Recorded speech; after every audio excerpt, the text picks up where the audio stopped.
I found my student sleeping in our school theater every night. What she was hiding from destroyed me, teachers. What student secret changed how you view your job forever? For me, it was discovering why my brightest drama student was hiding in our school after hours. Mia joined my advanced theater class as a sophomore, parent unusual since it was typically for juniors and seniors, but her audition monologue left me speechless. This girl could transform completely on stage, becoming whoever she needed to be with startling authenticity. What puzzled me was the contrast between her performance brilliance and her increasing exhaustion. By mid-semester, she was falling asleep during quiet work periods and showing up in the same clothes multiple days in a row. Her homework remained exceptional, but dark circles under her eyes deepened weekly. When I gently asked if everything was okay, she'd flash that practice smile, parrot, and the one I now recognize as her most convincing performance, peered her, and insist she was just staying up late working on college applications. I might have believed her if our janitor, Mr. Reynolds, hadn't mentioned something odd. That drama student of yours is here late again, he said casually one morning, wound her backpack behind the costume rack when I was locking up at 10 last night. She must have forgotten it, I replied. He shook his head. Third time this week, Owens comes back for it right before I leave that afternoon. I told my husband I'd be home late. After the final bell, I graded papers in my classroom until the building emptied, then made my way to the theater. I waited in the darkness of the tech booth, questioning my own judgment.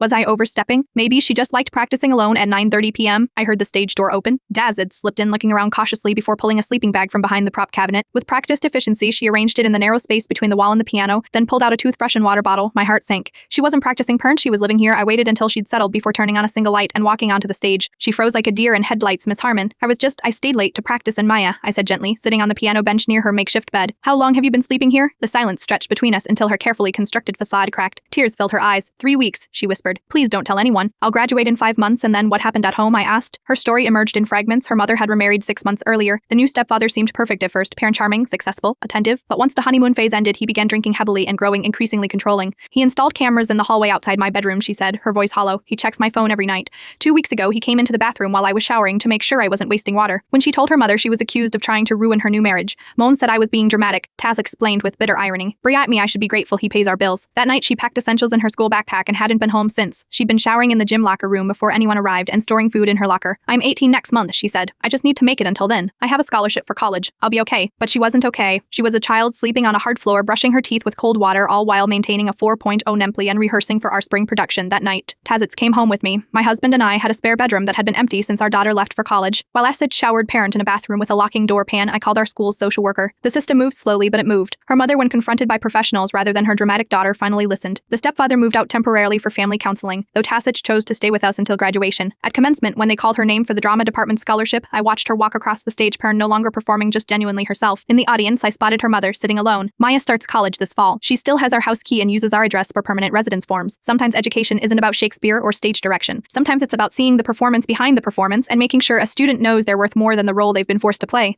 Every teacher has that one student who changes everything. Tashis taught me that sometimes the most important lessons happen after the final bell rings.